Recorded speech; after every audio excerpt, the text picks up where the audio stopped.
Good morning mga Lods. Good morning sa aking mga viewers, subscribers, at sa mga nag-shares ng aking video. Maraming salamat. Recap lang to sa gulayan ko sa taas. Yung gulay ko sa taas, na-harvest ko na. Kaya wala na yon. Panibagong tubo yon. At basa kasi doon, so hindi ako doon makapag-video kasi basa doon. Umulan. So, bumili ako sa labas. Ang itong gulay na talbos ng kamote is 10 piso. Ayan, 10 piso po yan. Kapag ito'y ginulay, yung kanyang tangkay, ibababad ko yan sa tubig. Tapos, pauugatin. Pag umugat na siya, ilipat ko dun sa mga paso para idagdag ko dun sa aking mga pananim. Ganon din po sa alugbate. Yung alugbate naman, may alugbate din akong tanim sa taas, kaya lang po, hinarvest ko siya nung kahapon at saka nung nakarang araw. So, kukunti na lang ang mga dahon at basa din kasi umulan. Pero ito, galing na to sa labas na binili. Bumili din ako nito alugbate. Pag kinuha ko na yung mga dahon niya, yung matigas yung tangkay, yun na naman ang ibabad ko sa tubig, pauugatin para idagdag pananim na naman sa taas. Yung kamatis ko doon, never pa talaga doon siya na munga. Hindi talaga nag-grow yung aking kamatis sa taas. So guys, mga lods, bumili po ako sa labas ng kamatis. Hindi ko po ito pananim, lahat ito. Ito ay binili ko sa labas. So ganun po ka-importante talaga ang magtanim kasi isipin mo, bilhin mo ito lahat sa labas. Ikaya mo naman ito itanim. Ayun oh.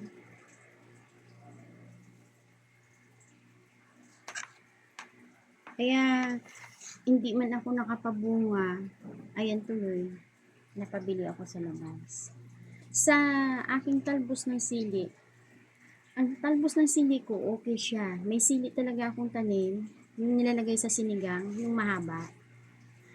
Nakapabunga talaga ako. Bawat luto ko, doon ako kumukuha, pumipitas ako doon. Hindi ko siya pinipitas lahat. Hinahayaan ko na lang din kasi nakakatuwa din na marami siyang bunga. Ang gawin ko, bawat luto, kukunin ko lang. Tapos, ayun. Eto, sili, binili ko lang din. Hindi naman to natatanim ang tangkay eh.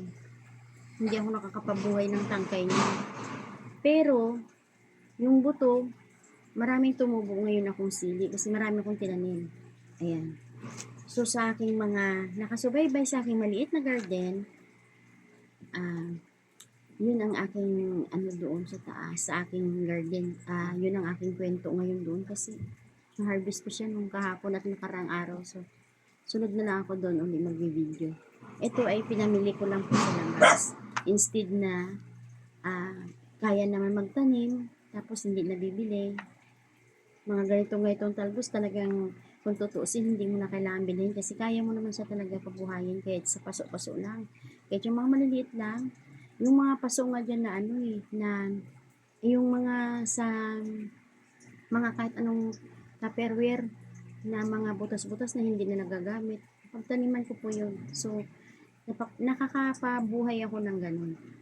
Ang ano lang, kagandahan, kahit papano, yun, may gulay ka, kahit papano.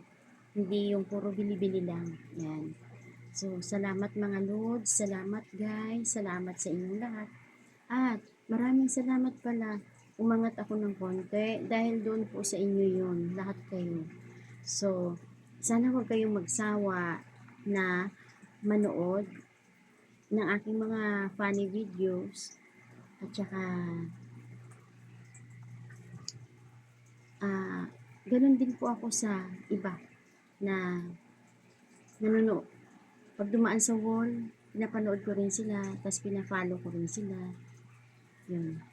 Ganun din po ginagawa ko kasi alam ko ganun din po kayo sa akin, kaya ako umangat ng konti, umangat po ako ng konti, pero okay po, mahahabol naman. Kaya maraming salamat talaga. So, dito muna tayo mga Lods. Ingat tayo palagi dahil sa lumalabas na naman na kung ano-anong mga virus na naman. Ingat tayo palagi, lalo sa mga nagkakaedad tulad natin. ingatan natin yung ating kalusugan. Ayan. God bless sa ating lahat. I love you. Mwah, mwah. Bye.